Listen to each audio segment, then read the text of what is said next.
সোনিরেস্টের আজকে শুনানি হয়েছে বিজ্ঞ জুডিশিয়াল ম্যাজিস্ট্রেট সেলিনা আক্তারের আদালতে।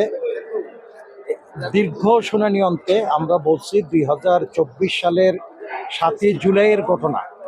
মোট 10টি মোকদ্দমায় সেলিনা হায়াত আইবিকে গ্রেপ্তার করেছে এবং এই মোকদ্দমাগুলির এক একটার সাথে আরেকটার সময় ডিফারেন্স হচ্ছে 1 ঘন্টা 2 ঘন্টা এরকম। আর এই আজকে যে 41/6/2025 মোকদ্দমার শুনানি হয়েছে, সেই মোকদ্দমায় আমরা বিজ্ঞ আদালতে উপস্থাপন করতে সক্ষম হয়েছি যে এই মোকদ্দমায় এজাহারে ডাক্তার সেলিনা হায়াত আইবির নাম নাই। মোট 7 জন আসামিকে এজাহার মুক্ত করে মোকদ্দমাটা দায়ের করে এবং ওনাকে সংদিগ্ধ হিসেবে এই মোকদ্দমায় সোনিরেস্টের আবেদন করেছে। আমরা বলছি এই মোকদ্দমার সিডি নাই, ওয়েল ফাউন্ডিং কোনো কেস নাই। এই মোকদ্দমায় তদন্তকারী কর্মকর্তা 24 ঘন্টা তদন্ত করে তার বিরুদ্ধে কি বিষয় আছে, কেন তাকে এই মোকদ্দমায় গ্রেপ্তার দেখাবে, সেই বিষয়টা বিজ্ঞ আদালতের উপস্থাপন করেছি।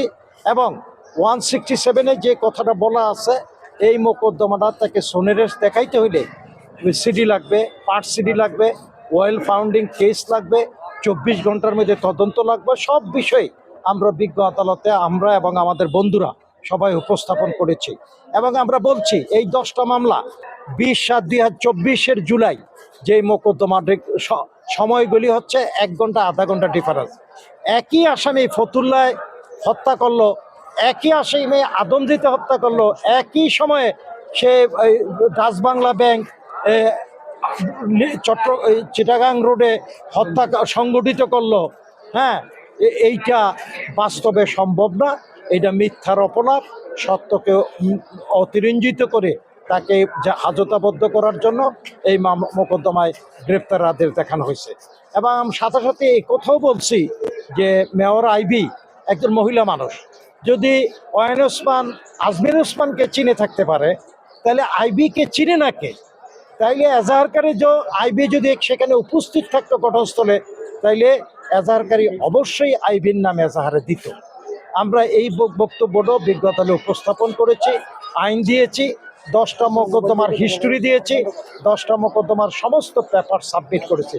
বিজ্ঞ আদালত উভয় পক্ষের শুনানি অন্তে তাকে সোনিরেস্টের আবেদন মঞ্জুর করেন এবং আমরা এই মোকদ্দমা এখন পরবর্তী পর্যায়ে তাকে গ্রেপ্তার দেখাবে।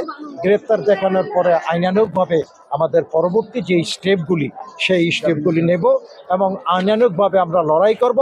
তবে আমাদের বক্তব্য ছিল একটা, যে আমরা বিগত কর্তৃত্ববাদী সরকারের সময় দেখেছি মির্জা ফখরুল ইসলাম আলমগীরের বিরুদ্ধে 84টা মোকদ্দমা হয়েছে। আমি বলছি এরকম সজ্জন, রাজনীতিতে একটা স্বচ্ছ ব্যক্তি এবং রাজনীতির থিঙ্ক ট্যাঙ্ক, একজন ভালো শিক্ষক, তার বিরুদ্ধে মিথ্যা মামলা দিলে রাজনীতি এবং গণতন্ত্রের ইনস্টিটিউশন থাকে না। আজকেও আমরা বলতে চাই, আইবির মতো স্বচ্ছ, সৎ এবং দায়িত্বশীল একজন প্রশাসকের বিরুদ্ধে এরকম মিথ্যা মোকদ্দমা যদি একটার পর একটা দেওয়া হয়, তাহলে গণতন্ত্রের ইনস্টিটিউশন শক্তিশালী হবে না। যে জন্য বৈষম্য বিরোধী লড়াই, যে বৈষম্য বিরোধী লড়াইয়ের যে মামলা, সেই মামলা এই আগামী দিনে গণতন্ত্রকে শক্তিশালী করবে না, বরং গণতন্ত্রকে প্রশ্নবিদ্ধ করবে। আমরা এই প্রশ্নটা আবার জাতির সামনে রাখলাম, কারণ তাই আয়ু বলছে আইবিকে সেই শেখ হাসিনার প্রার্থী হিসেবে নির্বাচন করেছে। আমি বলছি আওয়ামী লীগের প্রার্থী শামীম ওসমান ছিল, আমাদের নাগরিক সমাজের প্রার্থী ছিল ডাক্তার সেলিনা হায়াত আইবি। প্রথম মামলায় নিরপেক্ষভাবে আছে, দ্বিতীয় নির্বাচনেও আমরা তাকে নাগরিক সমাজের প্রার্থী নির্বাচনে অংশগ্রহণ করেছে এবং বিপুল ভোটে নির্বাচিত হয়েছে। অতএব রাষ্ট্রপক্ষের যে আজকে সাবমিশন, সেটা সম্পূর্ণ বস্তুনিষ্ঠ নয়। তাই আমরা বলতে চাই, গণতন্ত্র সুসংহতি করার জন্য, প্রাতিষ্ঠানিক রূপ লাভ করার জন্য যারা আদর্শবান নেতা, যে যেখানেই থাকুক, সৎ নিরপেক্ষ ভালো লোক, তাদেরকে আজকে এইভাবে হাজতবদ্ধ করা কখনোই একটা গণতান্ত্রিক সরকারের জন্য সুস্থতার বহিঃপ্রকাশ নয়। শিয়া বাটার ও ভিটামিন সমৃদ্ধ লিলি বিউটি সোপ, তারুণ্যময় উজ্জ্বল ত্বকের জন্য।